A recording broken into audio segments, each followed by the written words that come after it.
Mengapa kita malas beribadah? Cek yang pertama, mungkin tidak ikhlas. Oh, saya ikhlas Pak Ustadz.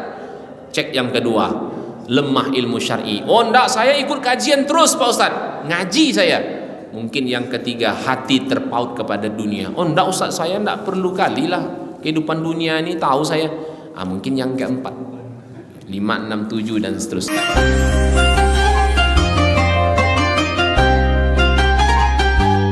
Assalamualaikum warahmatullahi wabarakatuh.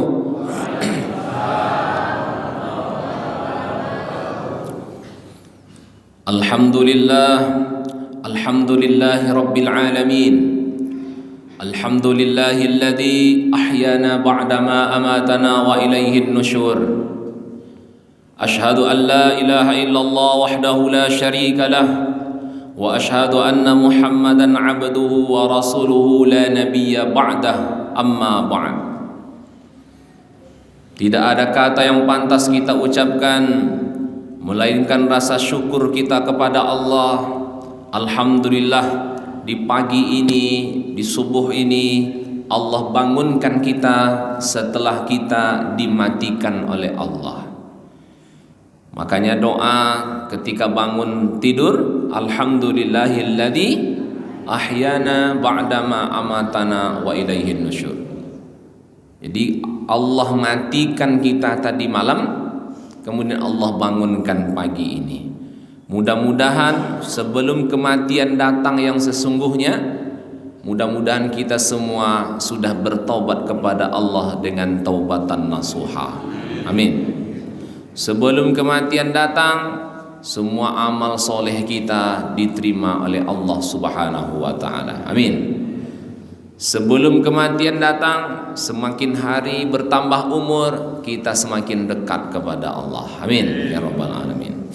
Salawat dan salam mari kita ucapkan buat baginda Nabi kita Muhammad sallallahu alaihi wasallam. Dari Masjid Baitus Salam kita bersalawat kepada Nabi kita di Masjid Nabawi. Allahumma salli ala sayyidina Muhammad wa ala ali sayyidina Muhammad. Bapak Ibu, ayah bunda jemaah yang dimuliakan Allah, yang sama-sama kita hormati Ketua Pengurus Masjid Paripurna Baitus Salam beserta seluruh pengurus yang kita muliakan, imam masjid kita, para alim ulama, para tokoh masyarakat, Bapak RT, Bapak RW, Bapak Ibu, ayah bunda, anak-anak kami, jamaah subuh. Insyaallah mudah-mudahan kita semua mendapatkan berkah subuh dari Allah Subhanahu wa ta'ala. Karena Nabi berdoa untuk kita, umatnya, Allahumma barik li ummati fi bukuriha. Ya Allah, berkahi umatku ya Allah pada waktu subuhnya, paginya. Jadi mudah-mudahanlah ayah bunda kita dapatlah doa itu insyaallah. Amin ya rabbal alamin. Bangun kita subuh, kemudian kita ke masjid, sholat sunat, dapat pula kita sholat sunat fajar, kemudian sholat berjamaah subuh, mendengarkan kajian i'tikaf sekarang ini sampai waktu isyraq. Sampai isyraq kita sholat sunat isyraq, dapat pula pahala seperti umrah. Kemudian setelah sholat isyraq dapat makan sarapan. Alhamdulillah, luar biasa ini ayah bunda ya, banyak berkahnya insyaallah. Saya ditelepon oleh pengurus, Ustadz bisa mengisi kajian subuh di Masjid Baitus Salam. Kalau tidak salah ada berapa kali nelpon saya. Dulu pernah saya di waktu di Madinah nelpon juga. Alhamdulillah Allah takdirkan pada hari subuh ini untuk mengisi kajian subuh bersama Bapak Ibu ayah bunda. Kalau di masjid ini saya sering sholat, asal lewat ada keperluan singgah sholat di sini. Tapi ngisi kajian di masjid ini barulah kali ini. Alhamdulillah. Bapak Ibu ayah bunda, kajian kita di subuh ini kita akan membahas kitab yang ditulis oleh Syekh Dr. Nasir bin Sulaiman Al-Umar. Nah ini kitabnya, kitab gundul. Tahu Bapak Ibu ayah bunda kitab gundul? Kitab gundul itu tidak berbaris, bukan Arab Melayu. Dia berbahasa Arab tapi tak berbaris. untuk membaca ini ada ilmu namanya ilmu nahu sorof di pesantren. Saya belajar dulu di pesantren, ada nama ilmu nahu sorof. Kitab ini ditulis oleh Syekh Nasir bin Sulaiman Al-Umar. Apa judul kitabnya? Al-Futur. Jadi kalau saya biasanya ngaji di suatu tempat, pasti kajiannya ini dulu, baru yang lain-lain dibahas. Ayah bunda, apa itu makna al-futur?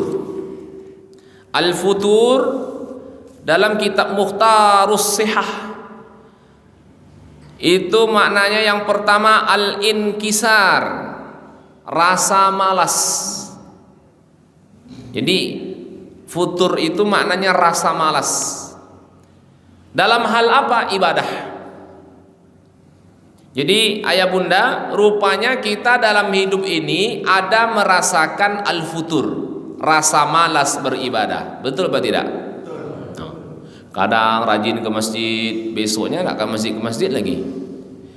Hari ini rajin baca Quran, besoknya tak baca Quran lagi. Nunggu Ramadan 2 bulan lagi baru baca Quran. Hari ini kita sholat tahajud rajin, pekan ini besok-besoknya tak rajin lagi. Ya kan? Pernah enggak merasakan itu ya bunda? Acok? Atau enggak pernah? Saya enggak pernah apa Ustaz? Enggak mungkin. Ustaz pernah Ustaz? Pernah. Yang namanya kita manusia diberi oleh Allah nafsu, pasti merasakan al-futur, al-inkisar, rasa malas. Makanya apa doa kita yang diajarkan oleh Nabi? Saking pentingnya materi ini, Nabi mengajarkan doa, Allahumma inni a'udzubika minal ajzi wal kasal.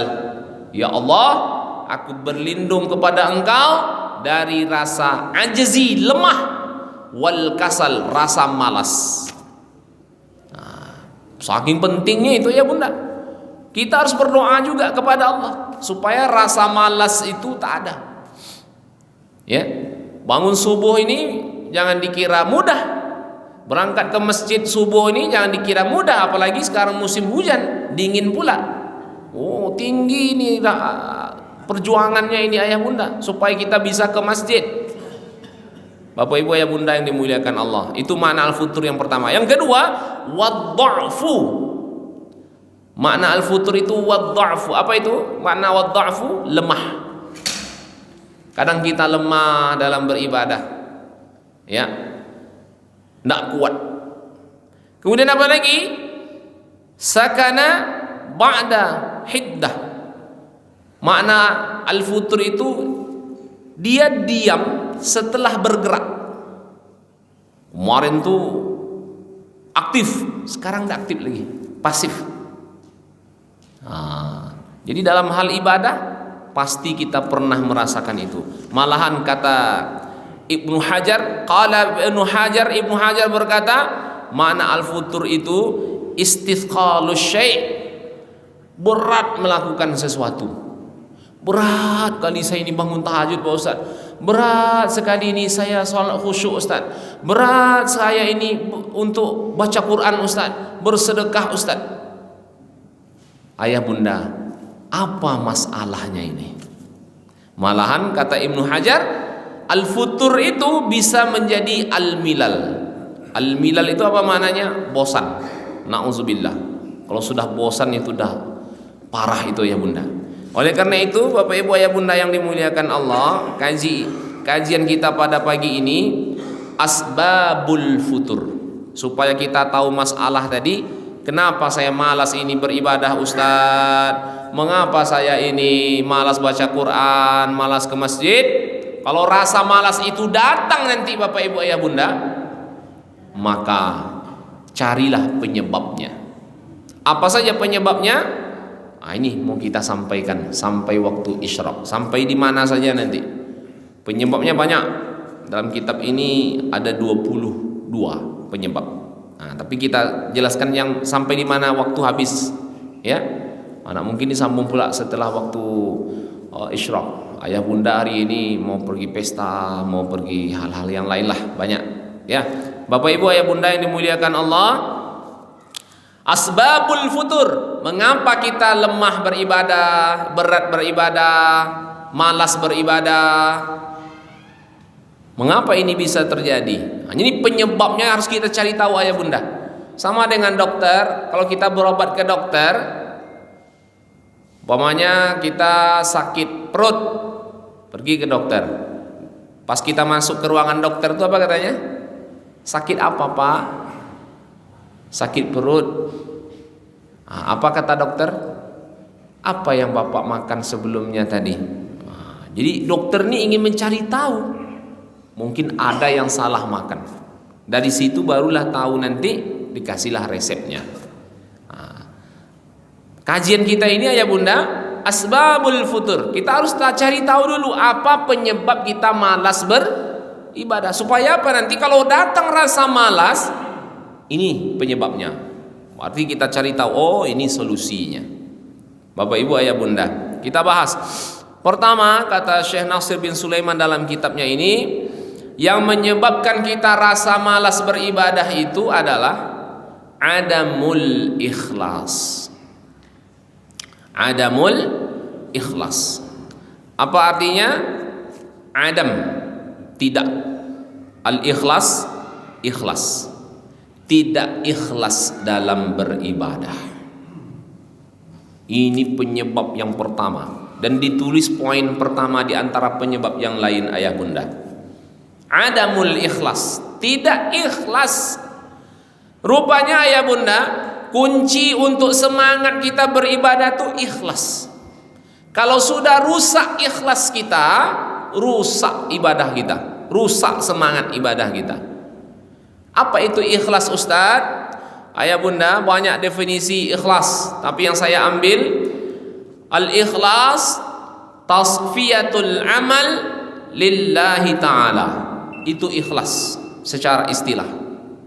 Kalau secara bahasanya, ikhlas itu bersih, suci, tak ada bercampur baur.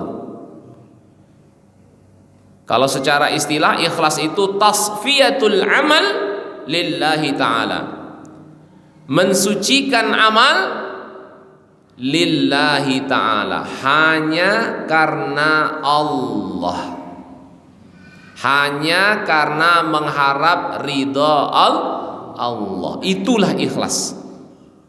Dengan demikian, ikhlas itu tanpa syarat.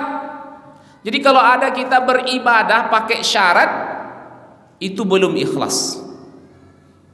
Hanya satu, lillahi ta'ala. Ngapain ayah bunda ikut kajian subuh pagi ini? Karena ada sarapan Ustaz. Dari rumah tidak ada sarapan, nampaknya kalau di masjid ada sarapan. Belum ikhlas. Karena ada syarat yang lain. Ngapain kita salat subuh pagi ini? Karena lillahi ta'ala, mengharap ridha Allah. Ini adalah perintah Allah. Berarti itulah ikhlas. Ngapain kita pergi haji, pergi umrah? Lillahi ta'ala, mengharap ridha Allah. Ngapain kita bersedekah? Lillahi ta'ala. Makanya ya bunda, ini kunci. Kalau kita tidak ikhlas, disinilah letak masalah semangat atau tidaknya kita beribadah kepada Allah. Mengapa demikian? Kita beribadah karena selain Allah. Kalau karena makhluk itu kadang ada, kadang tidak. Kalau karena Allah itu maha ada. Karena kita beribadah karena yang maha ada, pastilah ibadah kita itu selalu semangat beribadah. Karena apa? Karena ibadah kita beribadah karena yang maha ada. Tapi kalau kita beribadah karena makhluk itu kadang ada, kadang tidak. Contoh, kenapa ikut kajian wirid Bapak Ibu? Ya awak sogan ke pengurus masjid Pak Ustaz. Sogan ke pengurus masjid. Kalau begitu pengurus masjid itu kadang ada, kadang tidak. Kalau ada, semangat. Kalau tidak ada, tak semangat. Bapak Ibu ayah bunda yang dimuliakan Allah, inilah pentingnya ikhlas. Tasfiyatul amal lillahi ta'ala. mensucikan amal karena mengharap ridha Allah. Jadi kalau kita masih karena syarat ibadah kita belum ikhlas, niatkanlah ayah bunda lillahi ta'ala. Makanya dalam melafazkan niat dalam Syafi'iyah, mazhab Syafi'iyah, kita diajarkan salat subuh, usalli, dalam melafazkan niat usalli fardhas subhi rak'ataini ma'muman, ujungnya apa? Lillahi ta'ala. Kunci ibadah ini ayah bunda. Ya, salat yang niat-niat lain pasti ada ujung-ujungnya lillahi ta'ala, karena mengharap ridha Allah. Mungkin tadi dari rumah bercabang niat, maka dilafazkan niat dalam mazhab Syafi'i, maka diluruskan lillahi ta'ala. Ayah bunda yang dimuliakan Allah, inilah kehebatan ikhlas. Rupanya bisa membuat kita semangat beribadah. Rusak ikhlas kita, rusak ibadah kita, rusaklah semangat ibadah kita. Jadi kalau kita nak semangat nanti ayah bunda ibadah, inilah masalah utamanya. Cek ikhlas kita. Mungkin ada masalah dengan ikhlas kita. Bapak ibu ayah bunda yang dimuliakan Allah, firman Allah dalam surah Al-Bayyinah ayat 5, "Wa ma umiru illa liya'budullaha mukhlishina lahud-din hunafa."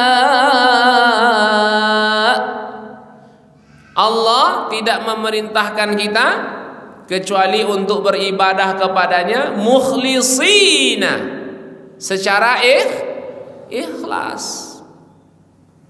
Ikhlas ayah bunda. Makanya kata Nabi, innallaha la yanzuru ila suwarikum. Allah tak melihat bentukmu.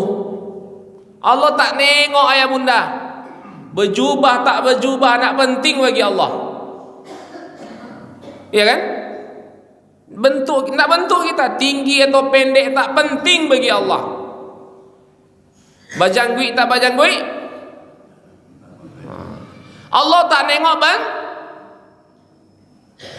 Yang Allah tengok apa? Belum lagi.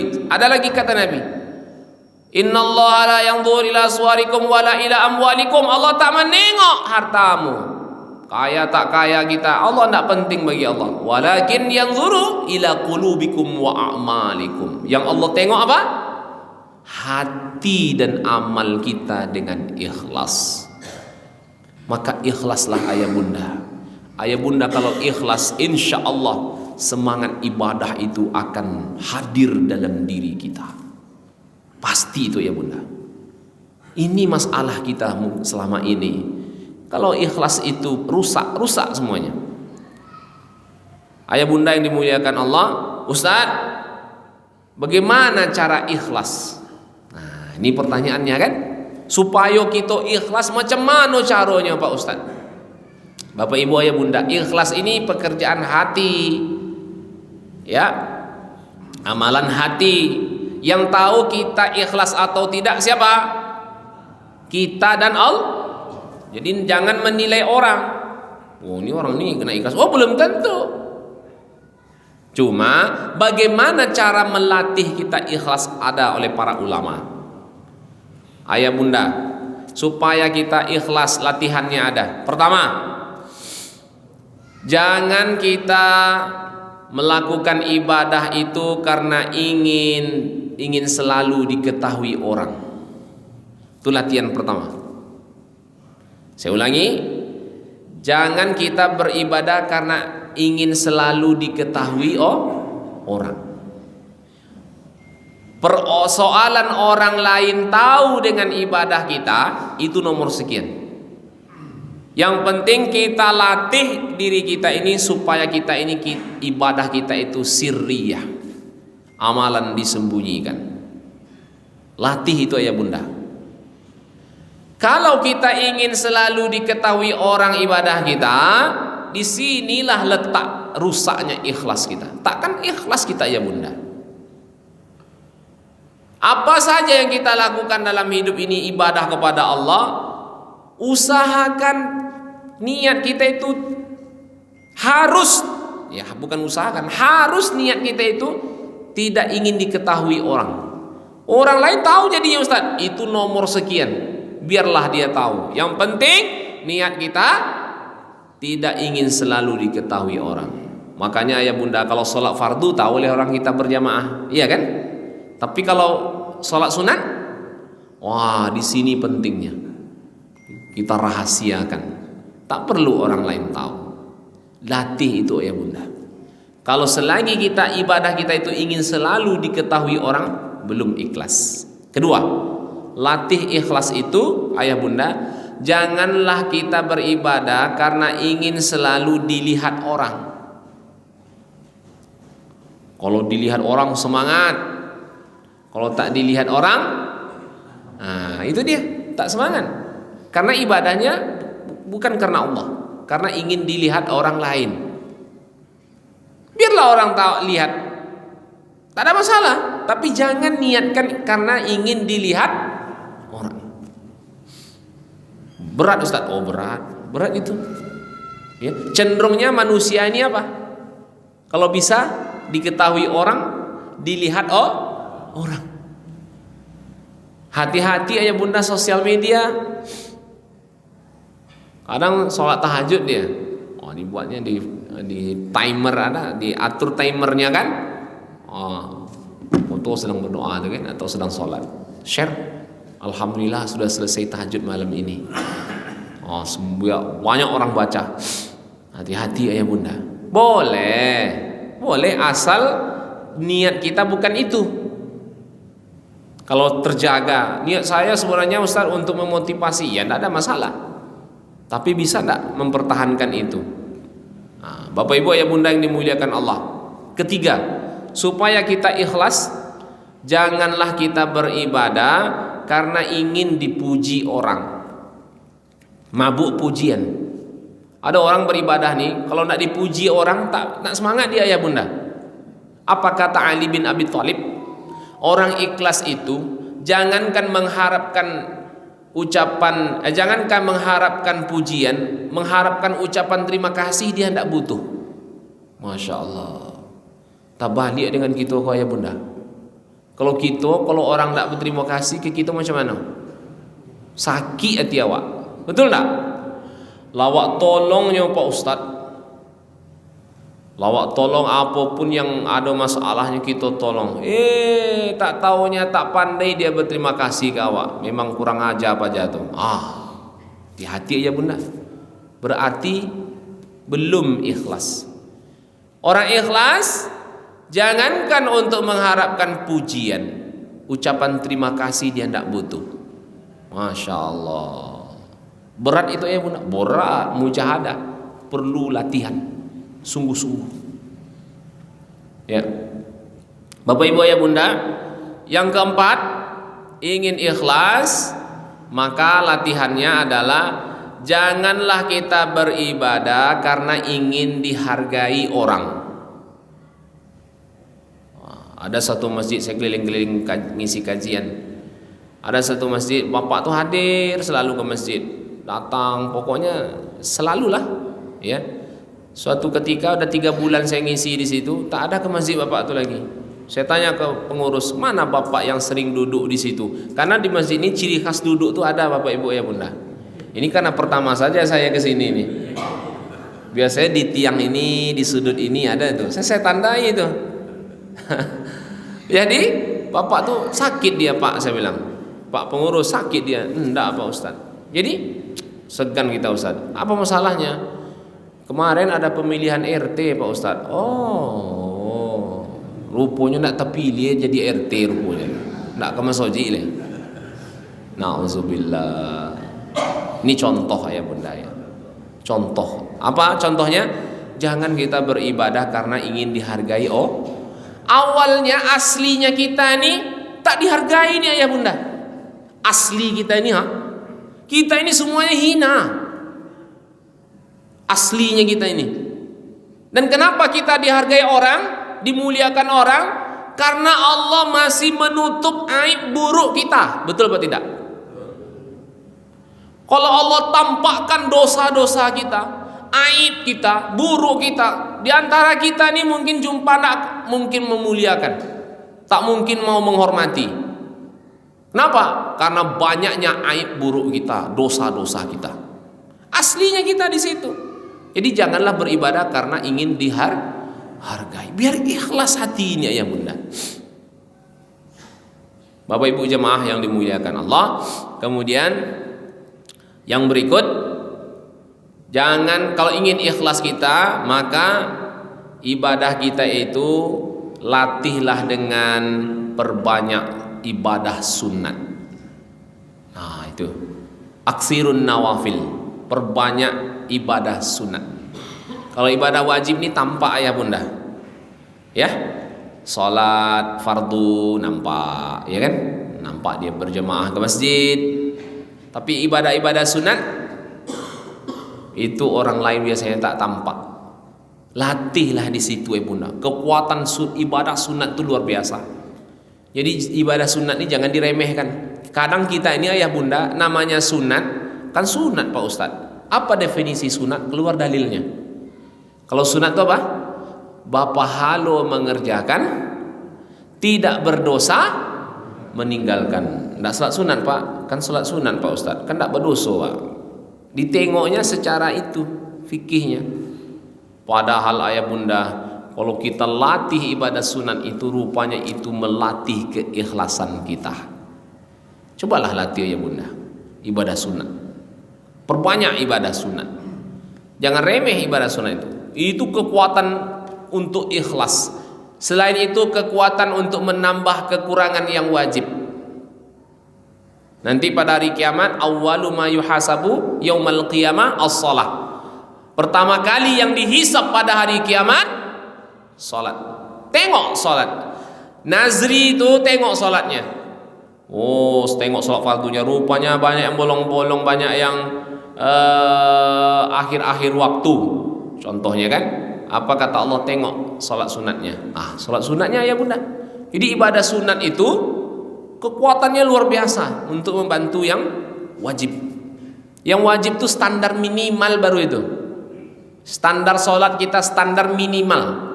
Tambah dengan ibadah sunat.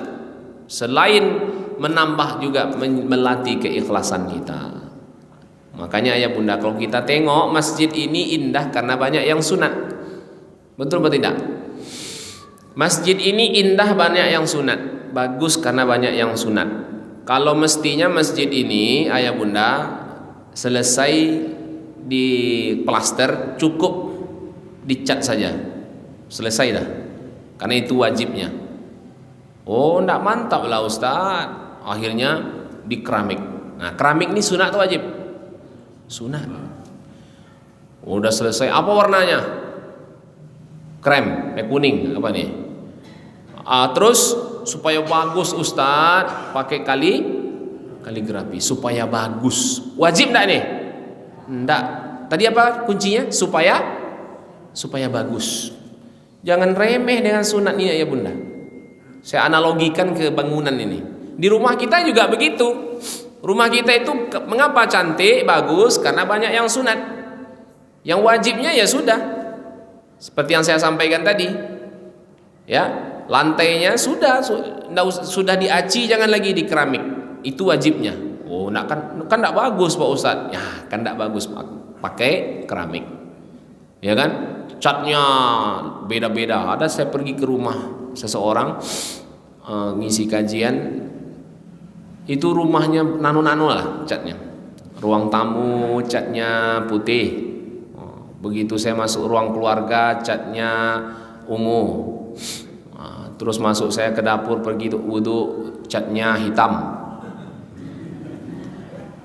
Ini mantap juga Pak Haji, mantap rumah Pak Haji ini, saya bilang. Iya, alhamdulillah Pak Ustaz. Apanya yang mantap menurut Ustaz? Catnya, saya bilang. Oh iya Ustaz, kalau kamar pink Ustaz katanya. Kamarnya pink. Artinya apa? Mengapa dia buat seperti itu? Supaya bagus Pak Ustaz katanya. Tuh.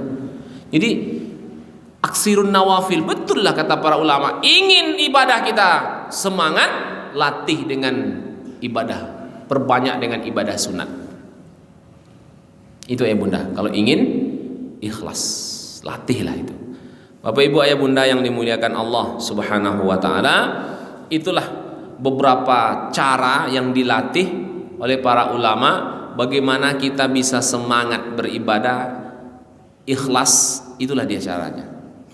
Latihlah ikhlas itu ayah bunda. Insya Allah kalau dilatih lama-lama terbiasa. Kalau sudah terbiasa insya Allah lama-lama membudaya. Kalau sudah membudaya itu sudah menjadi kebutuhan. Ya, ini kunci utama ayah bunda. Kalau kita ingin ibadah kita ini semangat, maka ikhlaslah. Memang ikhlas ini tak semudah yang kita bayangkan ayah bunda. Dan ingat, orang ikhlas tidak ada pakai syarat. Itu kunci ayah bunda. Tak ada pakai syarat. Tasfiyatul amal lillahi ta'ala, hanya mengharap ridho Allah, itu saja. Ya. Oh, saya dapat ini Ustaz dari amal itu, dapat pahala, dapat surga. Saya bekerja ikhlas Ustaz, dapat gaji. Itu bukan tujuan. Itu adalah hadiah atau akibat.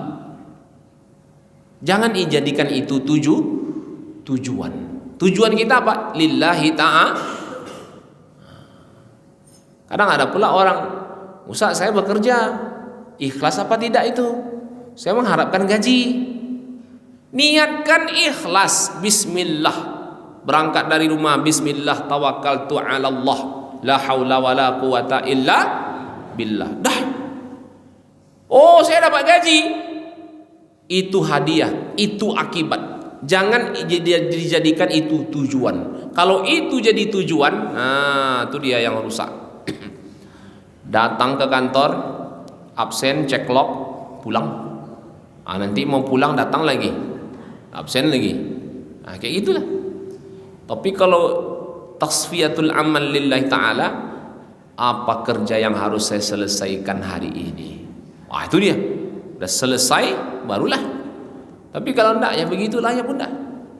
Bapak ibu jamaah yang dimuliakan Allah subhanahu wa ta'ala, inilah yang menjadi persoalan bagi kita. Mengapa kita tak semangat beribadah? Karena tidak ikhlas. Satu. Yang kedua, dalam kitab ini dijelaskan mengapa kita malas beribadah, berat beribadah. Penyebabnya yang kedua adalah dha'ful ilmi syar'i, lemah dalam ilmu syar'i. Ayah bunda, ilmu syar'i itu apa? Ilmu syar'i itu yaitu Al-Quran dan hadis, pedoman hidup kita. Kita tidak boleh lemah. Kalau dalam ilmu-ilmu lain boleh lemah ayah bunda. Tak pandai bahasa Mandarin, tak ada masalah. Tak pandai, tak mahir bahasa Inggris, tak masalah. Tapi kalau tak pandai ilmu syar'i, masalah. Apa masalahnya? Lemah kita beribadah. Cek pribadi kita nih ya bunda. Ustaz, saya ini kok malas sholat subuh berjamaah ke masjid. Cek, tengok ilmu syar'i. Apa ilmu syar'inya? Keistimewaan sholat subuh berjamaah. Kita cari ilmu syar'inya itu. Apa keistimewaan? Oh, rupanya luar biasa ya Pak Ustaz. Besok di hari kiamat kita mendapat cahaya oleh Allah. Orang yang pergi sholat subuh berjamaah itu ada cahaya, mendapat cahaya. Apalagi dijamin oleh Allah. Kehidupannya sudah dijamin oleh Allah, dalam jaminan Allah. Siapa yang tak senang hati ayah bunda, hidup kita ini dijamin Allah. Apalagi salat subuh berjamaah pahalanya fakannama shallal lail kulluh, seolah-olah dia salat semalam suntuk. Ada yang tolok jemaah kita ayah bunda yang salatnya semalam suntuk. Mulai maghrib selesainya azan subuh. Jangan berhenti-berhenti. Saya nak sanggup diupahkan oleh orang saya 10 juta, 100 juta nak sanggup saya itu ayah bunda. Malalah sanggup. Rupanya nilai itu bisa hanya dilaksanakan salat subuh berjamaah. Oh, Kalaulah tahu saya begini Pak Ustaz, apa kata Nabi? Saya akan pergi ke masjid walau kana habwan, walaupun dalam keadaan merangkak. Merangkak saya pergi Pak Ustaz. Itu rupanya. Kalau sudah tahu ilmu syar'i, semangat. Ustaz, saya sholat tahajud tak pernah tinggal. Puasa Nabi Daud selalu. Ada masalah dalam diri saya. Apa itu? Setiap lewat kotak infak agak berat uang saya keluarkan. Lemah dalam ilmu syar'i ketika berimpak sedekah. Cari apa keistimewaan sedekah. Mathalul ladzina yunfikuna amwalahum fi sabilillahi kamathali habbatin ambatat sab'a sanabil. Kata Allah, 1 menjadi 7 dibalas. 1 dibalas Allah 7. Setiap tangkai yang 7 itu mi'atu habbah, 100. Berarti 1 kali 7 kali 100. Masya Allah. Tapi waktu tertentu Allah lipat gandakan tak terhingga. Kalau begitu, semakin banyak bersedekah jumlahnya, maka semakin banyak dapat pahalanya, balasannya. Kalau semakin sedikit sedekah, sedikit pula dapat pahalanya. Begitu Pak Ustaz. Maka besok lewat kotak infak, nak mau dia sedikit lagi, ya kan? Kadang kita ni ayah bunda malu kita ini kadang-kadang lewat kotak infak, doanya banyak. Ya Allah, pergi haji umroh lah saya ya Allah. Ya Allah, sekeluarga lu minta itu pergi haji umroh tu. Ya Allah, banyaklah rezeki harta kami ya Allah. Ya Allah, apalagi diluaskan, dimudahkan segala urusan kami ya Allah.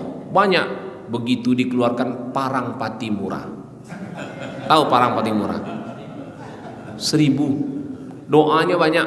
Tambah lecik doanya. Ya Allah, keturunan kami masuk surga lah ya Allah. Infaknya berapa? 1000. Doanya banyak, mintanya banyak.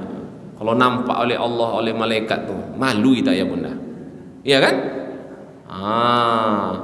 Mestinya Allah tahu engkau ni tak 1000 ini, kapasitas engkau untuk bersedekah ni tak 1000. Allah maha tahu minimalnya engkau ni berimpak 10.000. Tapi karena kita pelit, atau tak tahu ilmu syar'i, lemah dalam ilmu syar'i, akhirnya pelit, sedikit bersedekah. Malu kita ya bunda. Ya. Kadang sering orang mengumpamakan bayar parkir saja sudah 3.000 ya bunda. Masa kita doa masuk surga, pergi umroh sekeluarga 1.000 cuman. Parkir saja sudah 3.000. Pekanbaru ini terkenal dengan kota parkir. Banyak parkir, sebentar parkir. 3.000 ya. Ada bahaya, lebih tak enaknya lagi. Masuk toilet saja Pak Ustaz sudah 5.000. Kita masuk toilet tu 5.000 ya bunda. Kamu pernah masuk toilet 5.000? Tertulis bukan 5.000 bang. Buang air, saya buang air besar 3.000. Buang air kecil 2.000. Apa katanya? Pak, bapak dalam ketika buang air besar pasti buang air kecil kan katanya?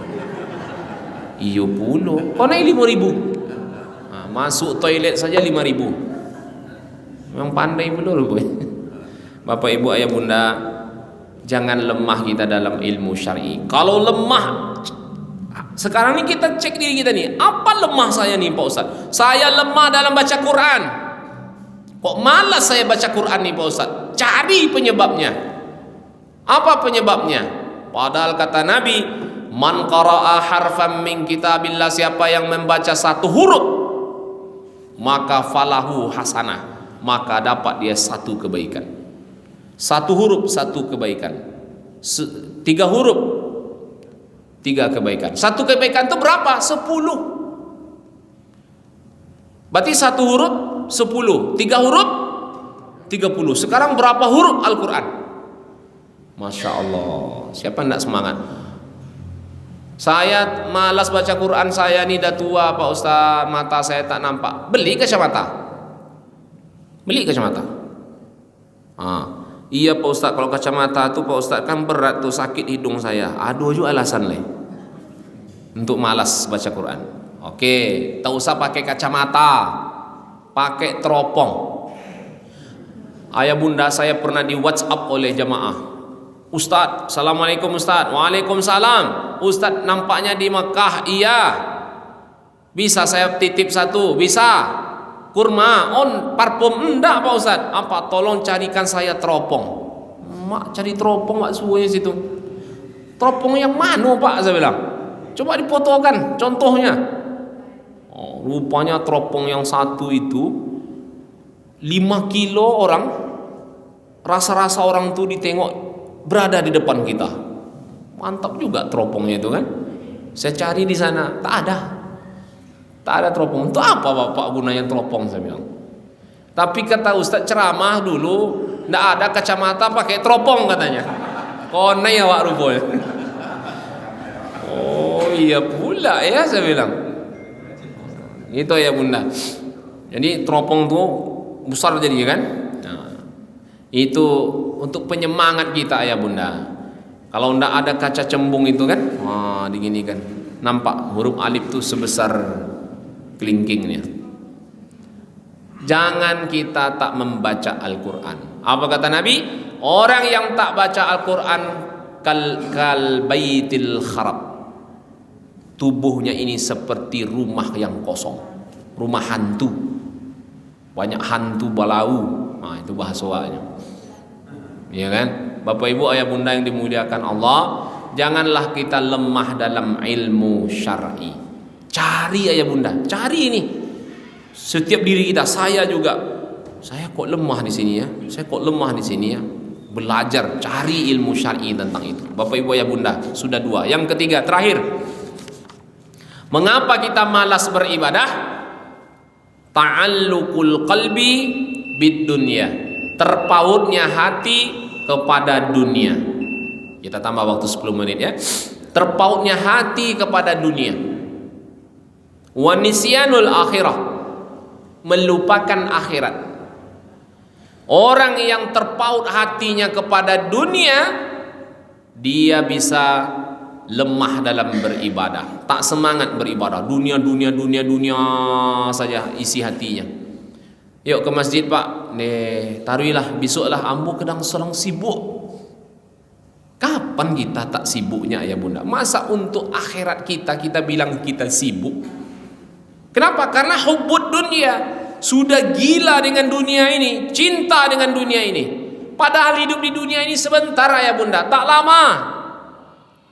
Mengapa orang gila dengan dunia, hubbud dunia?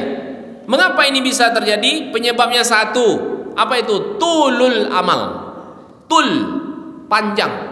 Amal, angan-angan. Panjang angan-angan. Apa maksudnya? Orang yang panjang angan-angan itu, dia merasa hidup ini lama matinya lagi. Betul kita nih lama matinya lagi ayah bunda? Belum tahu. Orang yang menganggap mati itu lama lagi, ini penyebab dia cinta dunia, terpaut hatinya dengan dunia.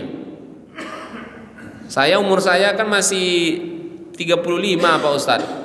Mati saya lama lagi kalau diukur dari 63 tahun. Tapi kematian itu kan kita tidak tahu ayah bunda, kapan kita mati. Iya kan?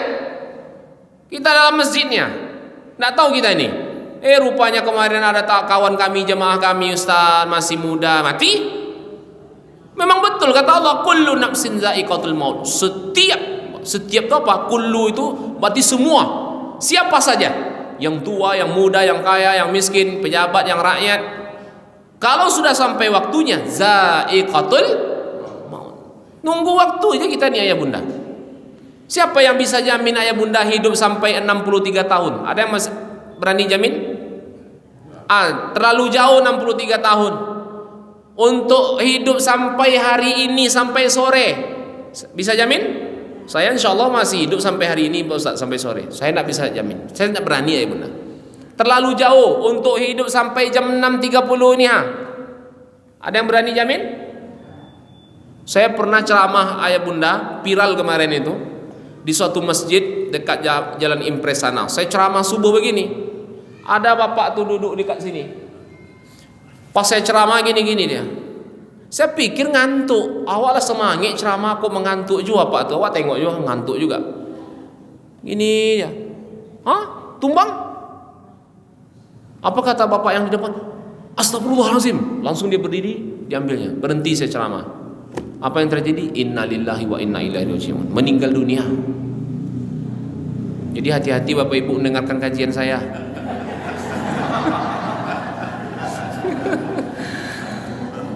Wih, itu cerita Masya Allah, iri. Saya iri ya bunda nengoknya. Iri tak kita? Meninggal di tempat yang baik, selesai sholat subuh berjamaah, saat mendengarkan kajian. Masya Allah. Dan saya dapat cerita dari jamaah situ, memang bapak ni Ustadz, hujan potui pun hari katanya. Tahu potui? Hujan petir pun hari dia datang ke masjid. Karena dia tua, enggak? Saya bilang, oh enggak. Dari mudanya dia di sini dulu pengurus masjid apa. Pokoknya dia orang yang paling rajin ke masjid. Masya Allah. Apa kuncinya? Karena dia tidak terpaut hatinya kepada dunia. Bukan berarti kita tidak butuh dunia ya bunda. Butuh. Jangan dibuang dunia ini. Dunia ini harus. Tapi ingat, jangan karena kita berada di kehidupan dunia ini membuat kita lalai mengingat Allah. Hidup ini sebentar ya bunda, tidak panjang hidup ini. Paling lama kata Nabi umur umatku 63 tahun. Kita bulatkan saja 62 tahun. Ada yang lebih tapi tak banyak. Tengok dalam masjid nih. Kalau saya tengok dalam masjid ini ada yang lebih nih. Ayah kita berapa umurnya ayah? 80. Masya Allah, sehat selalu ya. Luar biasa, ada lebih, tapi tak banyak. Tapi hati-hati itu ya. Untuk semua, saya juga. Kita tidak tahu hidupnya ayah bunda. Makanya jangan hati ini dunia saja. Dunia itu di sini. Jangan di hati. Kita nih hidupnya sebentar. Makanya ayah bunda, kita tidak tahu. Entah ayah duluan, saya belakangan. Allah ambil ya kan? Atau saya belakangan, ayah bunda yang duluan. Kita hidup ini tak tahu ayah bunda. Makanya jangan panjang angan-angan. Kita hitung, kita berhitung nih ayah bunda ya. Betul tak hidup ini singkat? Coba kita berhitung. Kita berhitung sekarang. Kapan kita dihisab oleh Allah dosa kita? Ketika kita akil balik. Betul tak? Akil balik perempuan lebih cepat dari laki-laki. Apa tanda laki-laki akil balik? Mimpi basah. Perempuan datang haid. Umur berapa? Kita rata-ratakan aja. Ini contoh. Umur 17 tahun. Pertanyaan saya ayah bunda, umur 17 tahun itu sudah rajinkah kita ke masjid untuk berjamaah? Baca Quran? Ngapain kita umur 17 tahun? Sibuk mencari jati diri. Bahasa orangnya pubertas. Iya kan? Akhirnya sampailah usia dewasa 27 tahun, 25 tahun, 30 tahun. Ya, akhirnya karena dewasa kita pun menikah. Betul? 17 sampai 30 tahun tuh kelak kemudian aja tuh. Betul enggak? Umur 30 tahun kita menikah. Pertanyaan saya, setelah menikah tambah rajin ke berjamaah ke masjid, baca Quran khatam 1 bulan setiap 1 kali, bersedekah rajin, salat sunat tak pernah tinggal? Belum. Ada apa usia 30 tahun ketika setelah menikah? Sibuk mencari nafkah. Iya kan? Cari nafkah untuk anak istri. Istri pun dah sibuk untuk rumah tangganya. Kadang-kadang sholat sudah dilalai akhir waktu. 30 tahun. Andaikan di ibu tu punya anak 5 orang, berarti berapa tahun kerjanya beranak saja? Anggaplah 2 tahun sekali punya anak. Berarti berapa tahun dia beranak saja kerjanya? Apa? Berapa tahun? 10 tahun. 10 tahun tu beranak aja. Karena 2 tahun sekali punya anak. 30 tahun menikah, punya anak 5. Berarti berapa tahun? 10 tahun berarti 40 tahun itu semuanya. 40 tahun ayah bunda. 40 tahun. Setelah 40 tahun punya anak pun mulai dibesarkan. Kadang menangis anak yang kecil ini, yang besar ini, macam-macam lah. Allahu Akbar, anak jadi. Nggak jadi Allahu Akbar, batal pula solatnya. Iya nak bunda? Bunda ketawa dia, terasa dia tuh. Iya, 40 tahun. Akhirnya sekolahkan anak pertama, kedua, ketiga, keempat, kelima dan selanjutnya. Sekolahlah dia. Usia kita pun masuk usia pensiun 56 tahun. Masuk usia pensiun. Selesai sudah semua anak sekolah. Kuliah pun sudah selesai. Nelpon anak pertama, "Ma, Pa, saya mau menikah." Nikahlah anak pertama, anak kedua, anak ketiga dan seterusnya. Sibuk pula menyiapkan pernikahan. Ayah bunda, menikahlah. Nikah. Umur kita pun sudah masuk 60 tahun. Padahal dia sudah janji, saya besok rajin ke masjid kalau sudah pensiun Pak Ustadz. Kalau sudah pensiun baru rajin ke masjid. Rupanya lain kenyataannya. Anak pertama nelpon, "Mak, ya cucu amak dah lahir." Iya enggak? Alhamdulillah. Kata orang nih, sayang ke cucu tuh lain. Betul tuh nek. Menangi cucu tuh ada anak kita yang kono berang amaknya tuh. Walaupun salah anaknya. Sayang ke cucu. Apa kata nenek sama atuknya? Sudahlah kalian bekerja, biarlah kami yang mengasuh. Lah mengasuh cucu lo kerojonya. Padahal janjinya tadi umur pensiun kemana? Rajin ke produktif lah ibadahnya. Rupanya tidak. Daripada orang Ustaz, tak percaya kita ke orang ngasuhnya. Selesai yang anak pertama nih menelpon, anak kedua tentu punya anak lagi. Ama ayah ndak adil. Pergilah sama kami tengok pula cucu ini. Akhirnya mengasuh cucu lah kerajanya jadwalnya. Sampailah umur 63 tahun. Apa katanya sama anaknya? Nak, ayah sudah senja usia ayah sama ibu. Jadi anak cucu ini sudah kami asuh. Jadi kami izin untuk fokus untuk usia senja kami.